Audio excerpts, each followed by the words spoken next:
आज का हमारा टॉपिक है हाइजेनबर्ग्स अनसर्टेनिटी प्रिंसिपल।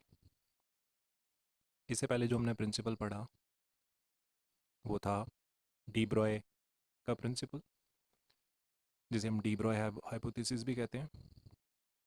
जिसमें हमने ये कहा कि जो मैटर है ये पार्टिकल नेचर का तो है, लेकिन अगर रेडिएशन ड्यूल नेचर शो करती है तो कहीं ना कहीं मैटर भी ड्यूल नेचर शो करेगा, और जब भी वो मूवमेंट में होगा तो वो कोई ना कोई वेव फॉर्म करेगा, और उस वेव की वेवलेंथ जो है फाइंड आउट की जा सकती है डी ब्रॉय इक्वेशन से।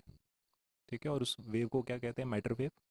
हमने प्रूव किया कैसे इलेक्ट्रॉन जो है वो मैटर वेव बनाता है। इलेक्ट्रॉन जो एक पार्टिकल है लेकिन वो वेव की तरह भी बिहेव कर सकता है।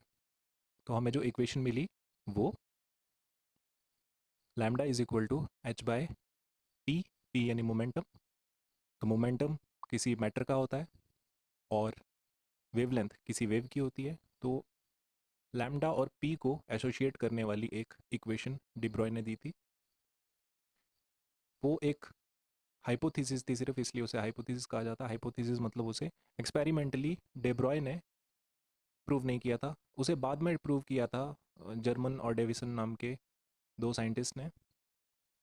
और उसे प्रूव करने के लिए भी उन्हें भी नोबेल प्राइज़ मिला था।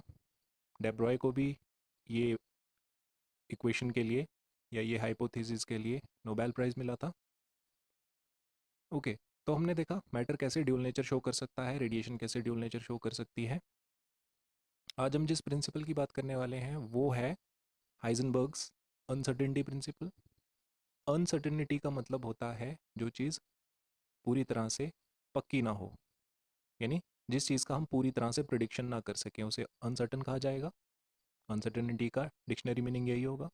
तो हाइजेनबर्ग्स अनसर्टेनिटी प्रिंसिपल हमें क्या बताएगा? कि किसी चीज़ की अनसर्टेनिटी बताएगा। तो पहले आप इसे ऐसे याद रख सकते हैं। अब ये किस चीज़ की अनसर्टेनिटी बताता है? ये बताता है कि मान लीजिए अगर इलेक्ट्रॉन है, उसका मोमेंटम जो है या उसकी पोजीशन जो है, एक टाइम पे अगर हमें दोनों फाइंड आउट करनी हो, वो फाइंड आउट करना ऑलमोस्ट इम्पॉसिबल है। ऐसा क्यों है? चलिए एग्जाम्पल से बात करते हैं। मान लीजिए एक रनर है जो सर्कुलर ट्रैक पे रनिंग कर रहा है।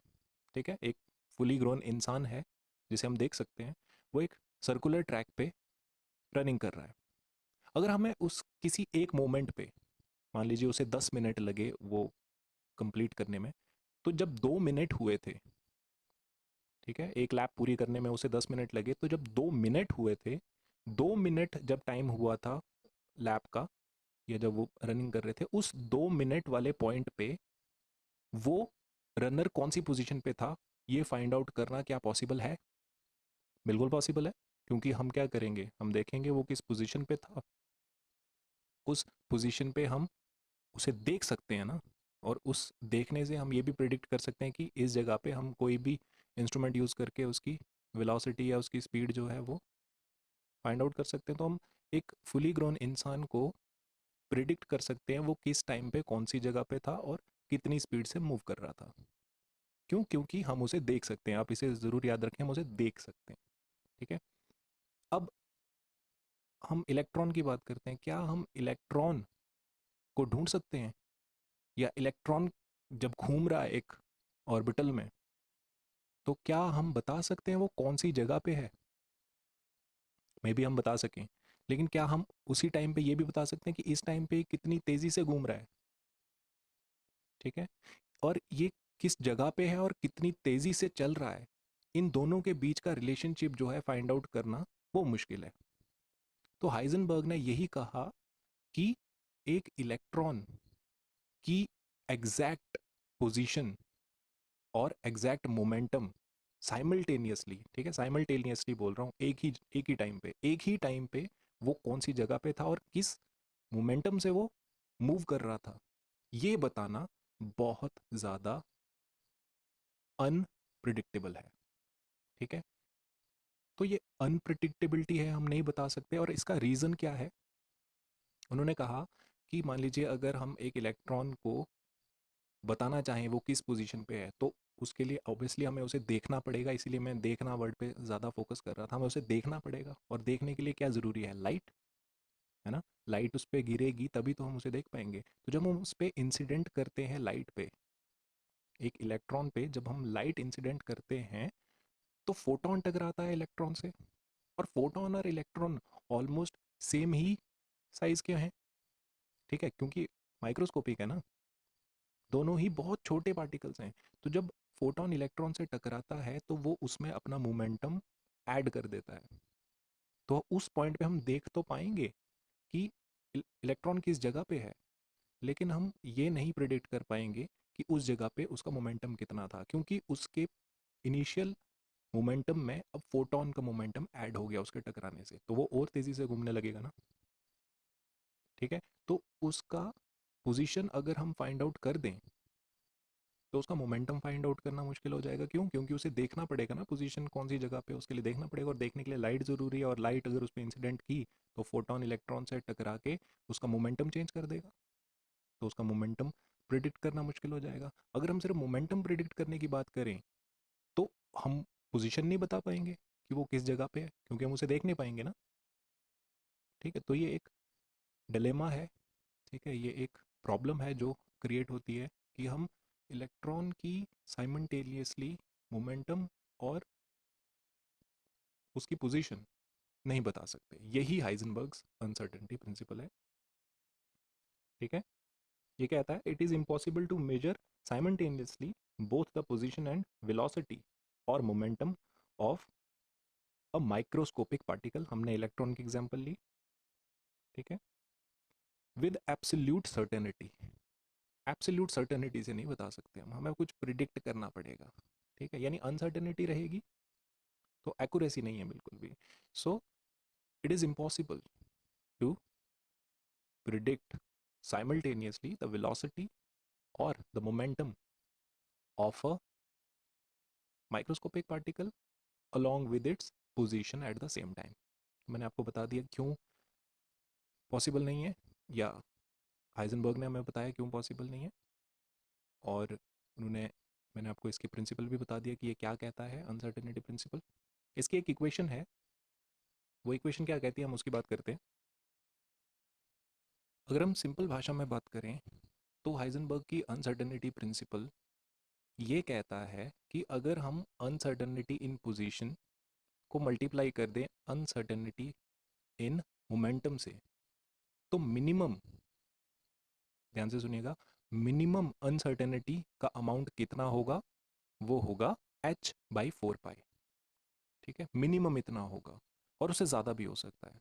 तो इसका मतलब ये हुआ कि चेंज इन पोजीशन यानी uncertainty in position multiplied by uncertainty in momentum delta p multiply by delta x, जिसमें p जो है, या डेल्टा p जो है अनसर्टेनिटी इन मोमेंटम है, और डेल्टा x जो है अनसर्टेनिटी इन पोजीशन है, ठीक है। तो delta p into delta x is always greater then और इक्वल टू h/4π, ठीक है। यानी मिनिमम अनसर्टेनिटी हमेशा कितनी रहेगी? h/4π। उससे ज़्यादा भी हो सकती है, लेकिन इतनी तो रहेगी, इससे कम नहीं होगी, ठीक है। तो ये इसकी एक मैथमेटिकल इक्वेशन है, delta x into delta P is always greater than equal to h/4π। यानी मिनिमम अनसर्टेनिटी अगर आपसे कोई पूछ लेता है घुमा फिरा के, what is the minimum uncertainty of a microscopic particle when we try to predict its position and momentum at the same time, तो आप क्या बताओगे? The minimum uncertainty is h/4π। इतनी तो है ही है, ठीक है, इससे ज़्यादा भी हो सकती है, वो कैलकुलेट करके आती है, ठीक है। अब इस इक्वेशन में h क्या है? प्लैंक्स कांस्टेंट हमें पता है 6.62 इंटू 10⁻⁻34 जूल्स सेकेंड, और डेल्टा x और डेल्टा p तो मैंने आपको बता दिया। x जो है वो पोजीशन है और p मोमेंटम है, तो डेल्टा x होगा uncertainty in position and delta p होगा अनसर्टेनिटी इन मूवमेंट, ओके। हमने आपको बता दिया क्यों नहीं पॉसिबल है एक ही टाइम पे eight the same time position and momentum को प्रिडिक्ट करना विद 100% एक्यूरेसी। ठीक है, क्योंकि अगर एक्सपेरिमेंट किया जाए एक इलेक्ट्रॉन पे, अगर मान लीजिए एक्सरेज को इंसिडेंट किया जाए, एक्सरेज जो हैं उनको हम यूज़ करेंगे इंसिडेंट लाइट की तरह, ताकि हम इलेक्ट्रॉन को देख पाएँ। तो एक्सरे में, एक्सरे का जो पार्टिकल होगा उसमें अपनी कुछ एनर्जी होगी, अपना कुछ मोमेंटम होगा। जब वो इलेक्ट्रॉन से टकराएगा तो इलेक्ट्रॉन अपनी पोजीशन चेंज कर देगा, क्योंकि उसे एक्स्ट्रा पावर मिल जाएगी, एक्स्ट्रा एनर्जी मिल जाएगी। तो या तो वो तेज़ हो जाएगा, या तो ऑब्वियसली तेज़ ही होगा इस केस में, स्लो तो होगा नहीं, इस केस में तेज़ हो जाएगा। एक्सरे पार्टिकल स्लो हो सकता है क्योंकि वो अपनी एनर्जी ट्रांसफ़र कर देगा। ठीक है, तो यहाँ पे पार्टिकल नेचर शो कर रहा है इलेक्ट्रॉन, ये भी आप देख सकते हैं। ये भी इसमें एक आपको आउटकम देख सकते हो आप। एनी हाउ हम उसकी बात नहीं कर रहे। तो यहाँ पे क्या हो रहा है, एक्सरे जो है अपनी एनर्जी ट्रांसफ़र कर रहा है इलेक्ट्रॉन में, और इलेक्ट्रॉन अपना पाथ चेंज कर देगा। तो हम अगर बताएं कि मोमेंटम कितना है, तो उसी टाइम वो इलेक्ट्रॉन कहीं और पहुंच जाएगा, तो हम ये नहीं बता पाएंगे कि पोजीशन क्या है ना। और अगर हम बताएं कि इस पोजीशन पे था, तो हमें ये नहीं पता होगा कि मोमेंटम क्या था, क्योंकि जब एक्सरे उससे टकरा जाएगा उसके बाद तो वो कहीं और पहुंच जाएगा। और ये माइक्रोस्कोपिक पार्टिकल हैं, ये तेज़ी से मूव करते हैं हमारी तरह, इंसान की तरह। ये अगर रिलेटिव में देखा जाए तो हमारी तरह ही मूव नहीं करते। ठीक है, तो इनकी मूवमेंट फॉलो करना ज़्यादा मुश्किल होता है। मैक्रोस्कोपिक चीज़ों की मूवमेंट फॉलो करना हमारे लिए मुश्किल नहीं है, क्योंकि वो बिगर देन लाइट पार्टिकल हैं। तो अगर लाइट पार्टिकल हमसे टकरा भी जाता है तो हमारी पोजीशन में चेंज नहीं आता। लेकिन इलेक्ट्रॉन आपको समझना पड़ेगा, बहुत छोटा एंटिटी है, बहुत छोटी पार्टिकल है। उसके साथ जैसे ही कोई लाइट पार्टिकल कोलाइड करेगा, तो लाइट पार्टिकल उसकी पोजीशन में चेंज ला देगा, और इनफैक्ट उसके मोमेंटम में भी चेंज ला देगा, क्योंकि उसमें एनर्जी बढ़ जाएगी। ठीक है, तो पाथ चेंज हो जाएगा, अनप्रिडिक्टेबिलिटी इन पाथ, यानी अनप्रिडिक्टेबिलिटी इन पोजीशन भी आ जाएगी, और अनप्रिडिक्टेबिलिटी इन मोमेंटम भी आ जाएगा।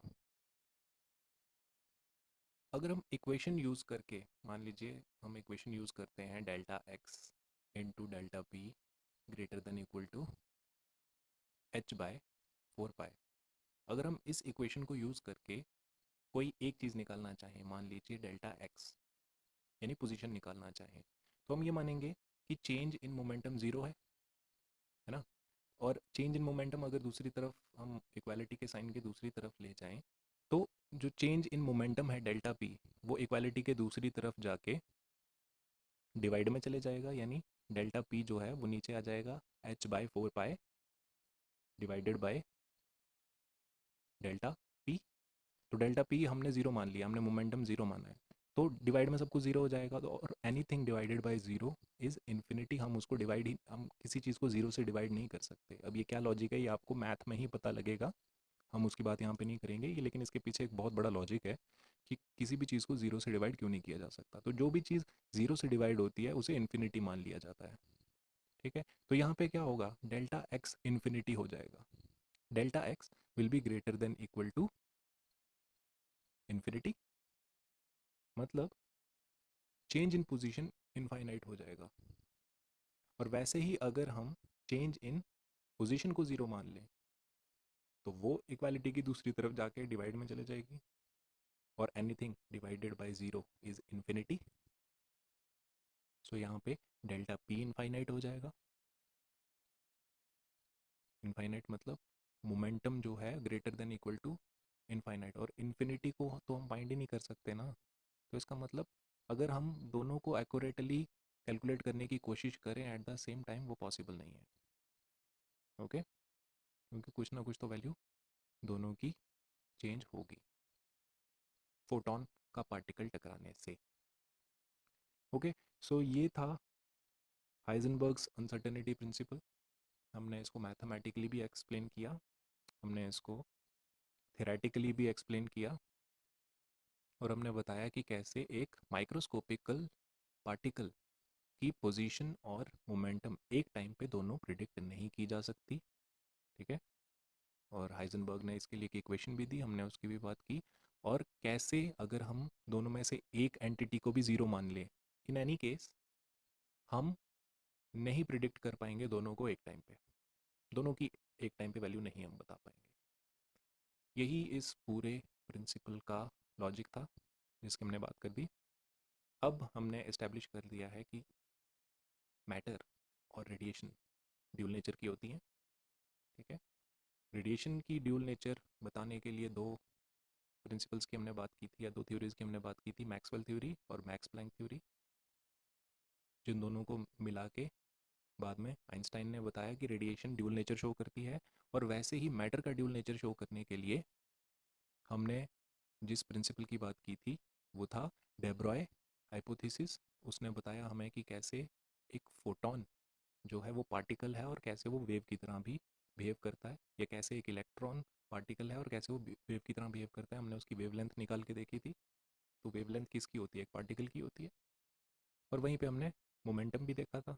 तो अगर एक पार्टिकल की मोमेंटम होती है और एक पार्टिकल की वेवलेंथ भी होती है, तो इसका मतलब वो दोनों की तरह बिहेव कर रहा है, एज वेव और एज पार्टिकल दोनों। तो फाइनली हमने देखा कि एक पार्टिकल, माइक्रोस्कोपिक पार्टिकल, उसकी पोजीशन और मोमेंटम दोनों एक टाइम पे हम नहीं बता सकते। और वो हमें किसने बताया? मिस्टर हाइजनबर्ग ने। और उनका जो प्रिंसिपल था उसका नाम था हाइजनबर्ग्स अनसर्टेनिटी प्रिंसिपल।